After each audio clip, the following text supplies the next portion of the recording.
اعوذ باللہ من الشیطان اللعین الرجیم، بسم اللہ الرحمن الرحیم۔ ناظرین محترم، ہماری کلاس واجب غسلوں کے بارے میں جاری ہے۔ آج واجب غسلوں میں سے غسل میت کیا ہوتا ہے اور اس کے جو طریقے کیا ہے اور چند ضروری مسائل کو آپ ناظرین کی خدمت میں بیان کروں گا۔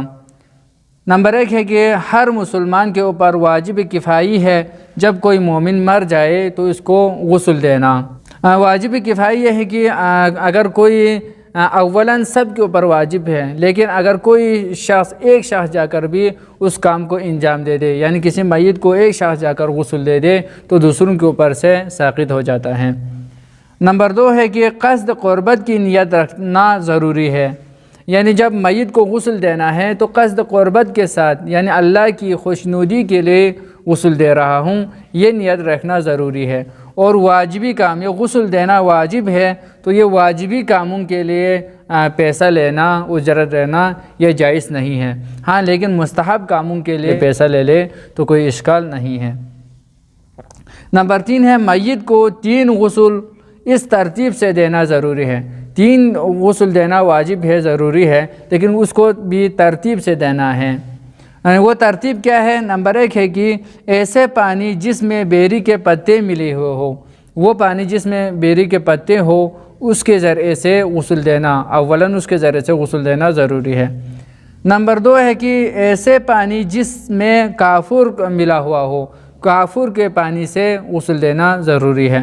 پھر آخر میں جا کر خالص پانی سے غسل دینا ضروری ہے، یعنی جس میں کافور اور بیری کے پتے کچھ بھی نہ ملے ہوئے ہو اس پانی سے غسل دینا ضروری ہے، اور یہ ترتیب سے دینا ہے۔ نمبر 4 ہے جو شخص میت کو غسل دے تو ضروری ہے کہ آیت اللہ سیستانی فرماتے ہیں میت کو غسل دیتے وقت جو غسال ہے، غسل دینے والے ہیں، اس میں چند شرائط کا ہونا ضروری ہے۔ ان میں سے نمبر 1 ہے کہ وہ عقل مند ہو، کوئی عاقل ہو، عقل مند ہو تو وہ غسل دے دے۔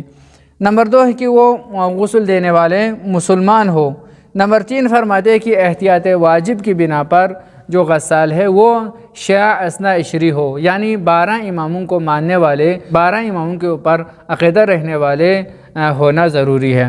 اور آخر میں فرماتے ہیں کہ وہ مسائل شرعیہ کو، جو غسل میت کو کس طریقے سے غسل دینا ہے، ان مسائل شرعیہ کو جاننے والے ہو۔ اگر کوئی مسائل کو نہ جانتا ہو وہ جا کر غسل دینا چاہے تو وہ صحیح نہیں ہے۔ نمبر 5 ہے میت کو غسل جبیرہ دینا جائز نہیں ہے۔ اگر کوئی مانی ہونے کی صورت میں، یعنی عام طریقے سے غسل نہیں دے سکتے ہیں میت کو، تو اس صورت میں تیمم کرنا ضروری ہے، جبیرہ غسل میت کو نہیں دے سکتے ہیں۔ نمبر 6 ہے کہ اگر کوئی بچہ 4 ماہ مکمل ہونے کے بعد یا 4 ماہ مکمل ہونے سے پہلے ابھی جسم بنا ہے، انسان مکمل طور پر بننے کے بعد اگر وہ ساقط ہو جائے تو اس صورت میں اس بچے کو بھی غسل دینا ضروری ہے۔ نمبر 7 ہے کہ نامحرم مرد کسی نامحرم عورت کو، جو اجنبی ہے، نامحرم ہے، یا کوئی نامحرم عورت کسی نامحرم میت مرد کو اگر غسل دینا چاہے تو یہ جائز نہیں ہے، غسل نہیں دے سکتے ہیں نامحرم کو۔ ہاں لیکن اگر کوئی میاں بیوی میں سے کوئی خدا نہ کرے مر جائے تو اس صورت میں غسل دینا جائز ہے، غسل دے سکتے ہیں۔ لیکن یہاں پر بھی فرماتے ہیں، آیت اللہ سیستانی رحمۃ اللہ علیہ فرماتے ہیں کہ مستحب ہے کہ بیوی مر جائے تو شوہر بیوی کو غسل نہ دے دے۔ اگر کوئی نہ ہو، مجبوری ہو، کوئی غسل دینے والے نہ ہو تو اس صورت میں غسل دے سکتے ہیں۔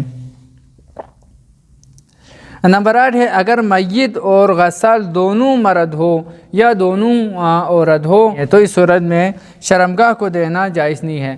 اگرچہ محرم ہے، عورت اور دونوں، یعنی عورت ہے یا دونوں کیا ہے، مرد ہے، پھر بھی شرمگاہ کی طرف نظر کرنا یہ جائز نہیں ہے، لیکن باقی جو جسم ہے اس کو دے سکتے ہیں، دینا جائز ہے، یہ دیکھنے میں کوئی اشکال نہیں ہے، دے سکتے ہیں۔